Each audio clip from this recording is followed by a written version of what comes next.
অনেকে অনেক কিছু বলে। আমাদের রাজনীতিটা এমন যে ছাত্র রাজনীতি থেকে শুরু হয়, শুধুমাত্র অপরকে কিভাবে ঘায়েল করা যায় এটাই যেন তার রাজনীতি।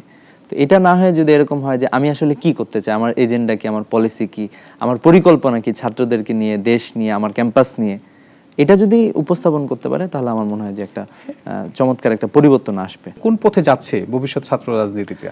আমি মনে করি যে আসলে একটা বড় পরিবর্তন আসবে। কারণ আপনি যদি দেখেন 5ই আগস্টের পরে বাংলাদেশ কিন্তু একটা নতুন ধারায় প্রবেশ করেছে, আমরা বলতে পারি। যে অন্তত মানে আপনি 5ই আগস্টের আগে দেখবেন যে বিশ্ববিদ্যালয়গুলোতে যারা ভর্তি হইতো তাদেরকে হলো গেস্ট রুম, গণরুম এবং নানা ধরনের নির্যাতন, র্যাগিং এর মধ্য দিয়ে যেতে হতো।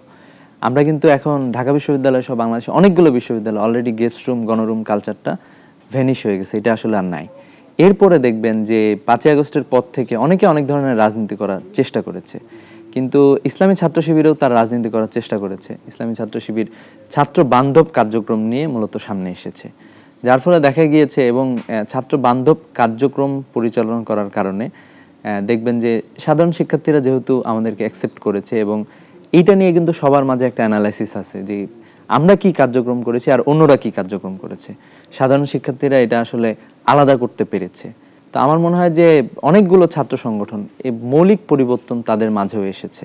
অলরেডি আপনি দেখবেন যে অনেক জায়গায় অনেক ধরনের পরিবর্তন তারা নিয়ে এসেছে এবং একটা জায়গায় আমরা অনেক বেশি ফোকাস হয়েছি, সেটা হলো যে আমরা আসলে অনেকে অনেক কিছু বলে। আমাদের রাজনীতিটা এমন যে ছাত্র রাজনীতি থেকে শুরু হয়, শুধুমাত্র অপরকে কিভাবে ঘায়েল করা যায় এটাই যেন তার রাজনীতি। তো এটা না হয়ে যদি এরকম হয় যে আমি আসলে কি করতে চাই, আমার এজেন্ডা কি, আমার পলিসি কি, আমার পরিকল্পনা কি ছাত্রদেরকে নিয়ে, দেশ নিয়ে, আমার ক্যাম্পাস নিয়ে, এটা যদি উপস্থাপন করতে পারে তাহলে আমার মনে হয় যে একটা চমৎকার একটা পরিবর্তন আসবে। আপনি যেটা বলছেন সেটার একটা আমিও দেখতে পাচ্ছি যে আমরা যে আজকে যে ঢাকা বিশ্ববিদ্যালয়ে ছাত্র সংসদ নির্বাচন হলো সেখানে দেখেছি যে ছাত্ররা কে কার জন্য কত কিছু করেছে, কোন হলের জন্য কে করছে, এই জিনিসটা কিন্তু তারা খুব প্রাধান্য দিয়েছে এই ভোটের ক্ষেত্রে।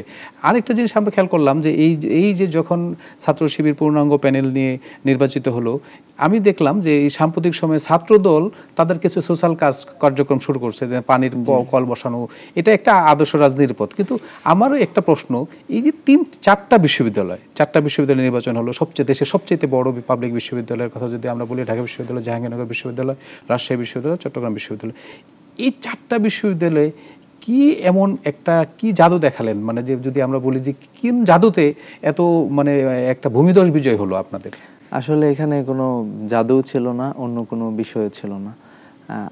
আমি যেটা মনে করি যে শিবিরের সফলতার অন্যতম একটা কারণ হচ্ছে যে আমরা একটা প্রবাদ আছে না আমাদের, যে নিজের চেয়ে দল বড়, দলের চেয়ে দেশ বড়। তো ইসলামী ছাত্র শিবির ক্যাম্পাসগুলোতে এমনভাবে কাজ করার চেষ্টা করেছে যে নিজের চেয়ে আমাদের সংগঠন বড়, সংগঠনের চেয়ে আমার ক্যাম্পাসটা বড়।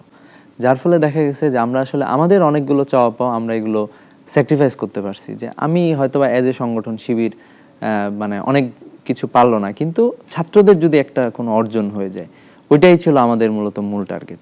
তো যার ফলে দেখা গেছে যে আমরা ছাত্রদের নিয়ে যেভাবে কাজ করা দরকার এই কাজগুলো আমরা করতে পেরেছি। আমরা দেখার চেষ্টা করেছি যে ছাত্রদের অনেক ধরনের সমস্যা আছে বিশ্ববিদ্যালয়গুলোতে, বাংলাদেশে যেভাবে ফ্যাসিলিটিস পাওয়া দরকার সেই ফ্যাসিলিটিসগুলো নাই। আমাদের আবাসন সমস্যা আছে, আমাদের পানি সংকট আছে, অনেক ধরনের সংকট আসলে আছে। তো এই জন্য আসলে কোথায় কি সংকট আছে এবং এই সংকটটা আসলে আমরা কিভাবে সমাধান করতে পারি, অনেকগুলো রিসোর্স আছে যে রিসোর্সগুলোর সাথে আমরা কানেক্টেড হইতে পারি। বিশ্ববিদ্যালয়ের অনেকগুলো জায়গা আছে, অনেক ক্ষেত্রে ছাত্ররা সচেতন না, তাদেরকে জানানোর সুযোগগুলো আছে।